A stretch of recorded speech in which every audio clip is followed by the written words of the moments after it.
कक्षा 8 में यूरोप में राष्ट्रवाद के उदय के कारण क्या थे ये आप लोगों को बताया जा चुका है और आपके SW में भी समर वोकेशन में दिया गया है। तो फिर से इस पर हम चर्चा कर देते हैं।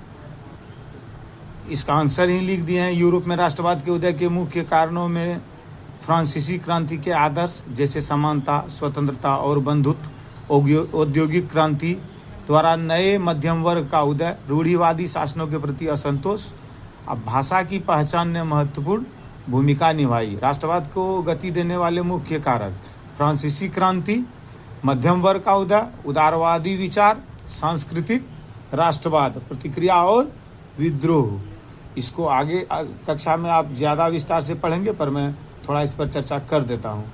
जैसे फ्रांसीसी क्रांति 1789, इस क्रांति ने पितृभूमि और नागरिक जैसे विचारों को जन्म दिया। इसके बाद नेपोलियन के अभियानों और प्रशासनिक सुधारों ने यूरोप के विभिन्न हिस्सों में एकता की भावना को प्रेरित किया। जैसे यहाँ जमींदारी प्रथा है तो उसको हटाने का प्रयास किया गया। मध्यम वर्ग का उदय का मतलब है औद्योगिकरण और व्यापार के बढ़ने से उद्योगपति, व्यापारियों और पेशेवरों का एक नया मध्यम वर्ग बना। सामंती व्यवस्था के खिलाफ इसे पढ़े लिखे वर्ग ने उदारवादी राष्ट्रवाद,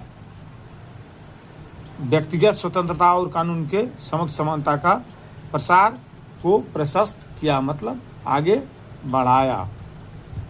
मध्यम वर्ग का उदय, उदारवादी विचार, मध्यम वर्ग राजतंत्र और चर्च के विशेषाधिकारों का विरोध कर रहा था।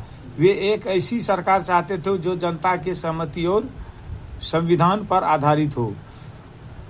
पहले वहाँ ऐसा था, नेपोलियन के आने से पहले था कि राजा के द्वारा जो आदेश दे दिया जाता था या चर्च के पादरी द्वारा जो आदेश दिया जाता था वही सर्वमान्य होता था, अर्थात सभी को मानना पड़ता था।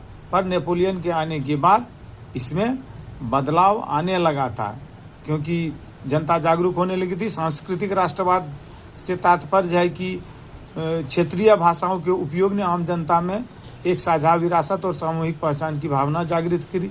और प्रतिक्रिया और विद्रोह जो है, यह वियना कांग्रेस 1815 के बाद थोपे गए रूढ़िवादी और निरंकुश शासन ने स्वतंत्रता की चाह और मजबूत किया। निरंकुश शासन मतलब जिस पर कोई जो मन होता था शासन द्वारा लागू कर दिया जाता था। और रूढ़िवादी विचार हम लोग भी जानते हैं, रूढ़िवादिता मतलब होता है पुराने ऐसे विचार जो सही नहीं है पर अभी भी चल रहा है।